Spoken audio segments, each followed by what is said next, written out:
وقت کے سامنے اگر کسی نے کلمہ حق بلند کیا ہے، ان میں سے ایک نام سلسلہ نقشبند میں سے حضرت مجدد الفسانی شیخ احمد سرہندی رحمۃ اللہ تعالی علیہ کا، اور اس کے اثرات پھر آج تک ہم محسوس کر رہے ہیں۔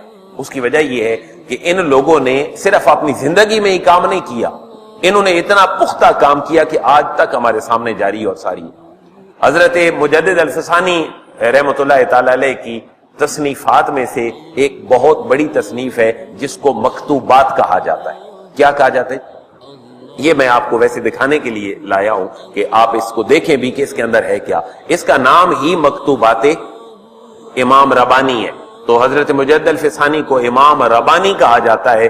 رب سے ربانی نسبت ہے کہ امام ربانی کیوں ہیں؟ لوگوں کو شرک سے نکال کر رب کی راہ دکھائی ہے، تو اللہ نے ان کو لقب ہی لوگوں کی زبان پہ کیا دے دیا؟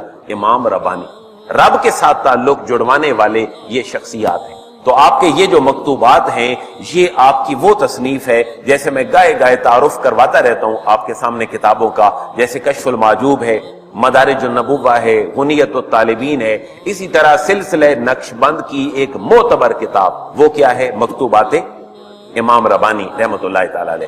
یہ عام سی کتاب نہیں ہے، یہ وہ خاص کتاب ہے جس کے اندر حضور مجدد الفسانی رحمۃ اللہ تعالی علیہ نے 370 قرآن مجید کی آیات کو کوٹ کیا ہے، چھوٹے چھوٹے مسائل میں۔ کتنی آیات کو؟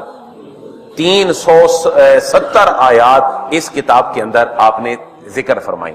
جہاں شرک کا رد کیا ہے وہاں وہ آیت لے کر آئے ہیں جس کے اندر اللہ رب العزت نے شرک کو رد کیا ہے۔ جہاں توحید کی بات لائے ہیں وہاں توحید باری تعالیٰ کے اوپر آیات لائے ہیں۔ جہاں آقا کریم علیہ الصلوۃ والسلام کی رسالت کی بات کی ہے وہاں حضور کا رسول ہونا، اور اس سے بھی اگلی بات آپ نے یہ کی ہے، آپ نے سب سے زیادہ توڑ الہاد اور لادینیت کا کیا ہے۔ اور ہر دور میں ایسے ملا بھی حکمرانوں کو مل جاتے ہیں جس میں ان کے ہر غلط اور صحیح کو وہ جواز کا جو ہے وہ پیراہن پہنا دیتے ہیں۔ وہاں بھی ابو الفضل اور فیضی دو بڑی شخصیات تھیں جو سرکاری علماء تھے، اور حضرت مجدد الفسانی رحمۃ اللہ تعالی علیہ نے ان کے ساتھ مل کر بھی ان کی اصلاح کی۔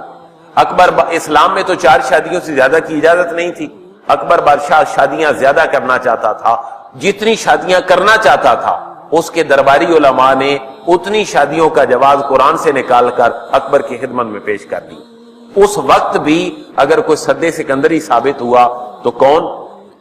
مجدد الفسانی کے شیخ اور ان کے پھر شیخ جو سلسلہ نقشبند کے ساتھ تعلق رکھنے والے تھے، کیونکہ اکبر جو ہے وہ فوت ہو گیا، اور حضرت خواجہ باقی باللہ جو آپ کے مرشد ہیں، میں مطالعے کے دوران ایک چیز پڑھ کے حیران رہ گیا کہ حضرت خواجہ باقی باللہ کا بہت بڑا نام ہے صوفیاء میں، آپ کی کرامات بڑی مشہور ہیں، لیکن آپ کی عمر مبارکہ دیکھیں تو آپ کی عمر ٹوٹل 40 سال ہے۔